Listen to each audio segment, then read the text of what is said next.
When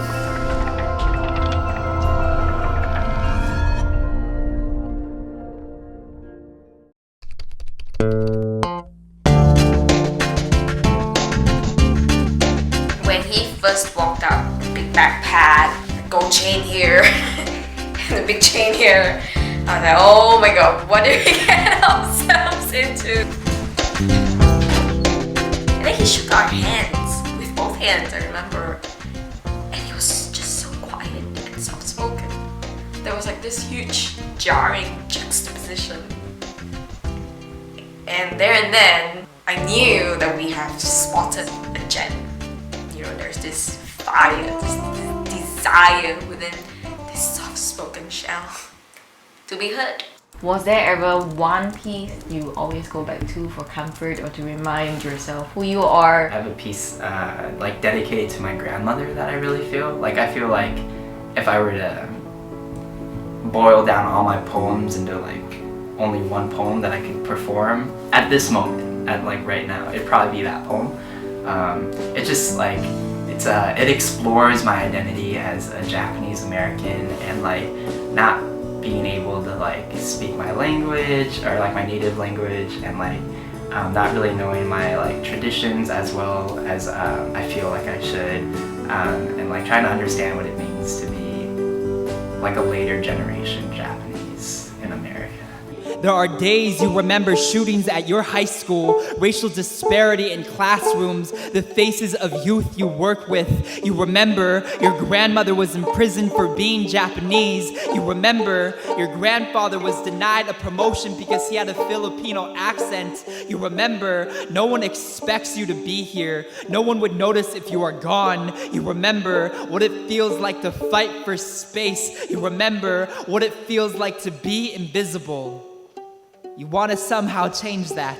I think it all connects, like law, you know, helping the community, like trying to help the community as much as possible with the skills I'm able to like learn, and like using poetry as another vehicle to like spread a message or just like continue legacies and continue movements that are still important.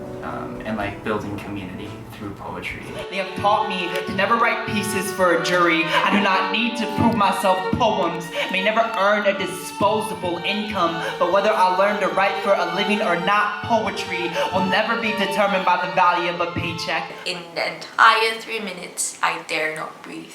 Poetry is writing myself into existence. It felt like, you know, I breathed, I would be shattered by the pure honesty in his piece and that desire to stay true to himself.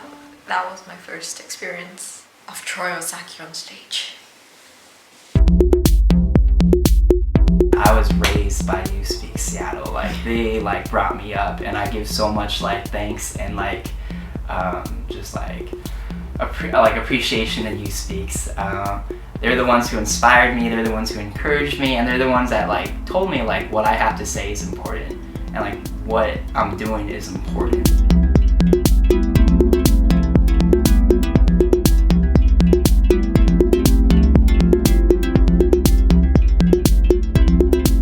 But they also just helped me in life and like coached me as far as like going through high school, right? And like breaking up with my first girlfriend or like they would like help me like day and night and like just like really personal stuff. It meant a lot to me because I didn't have that in my life and that was like my source of mentorship and support. I want to contribute the same amount of like commitment to youth that they committed to me. Open letter to ourselves in the future. My role in You Speaks Now, right, is like I'm co-coaching the slam team that's going to nationals this year in Philadelphia, which is gonna get really buck. It'll be really wild. My dream is to be poetry and the smell of smoke, to be ash and resurrection when everything else is burning. I would love if I had no restrictions, like, you know, go to law school and like learn a good skill that I think is really helpful in the community can be really helpful to bridge communities that don't have access to this certain privilege, right? But I'd also love to like do poetry and like perform and like tour, and it's really scary to say because if it doesn't happen, then I failed. Dear Troy, you are entering your 4th day of law school. You are just as terrified, if not more, than you were on your first.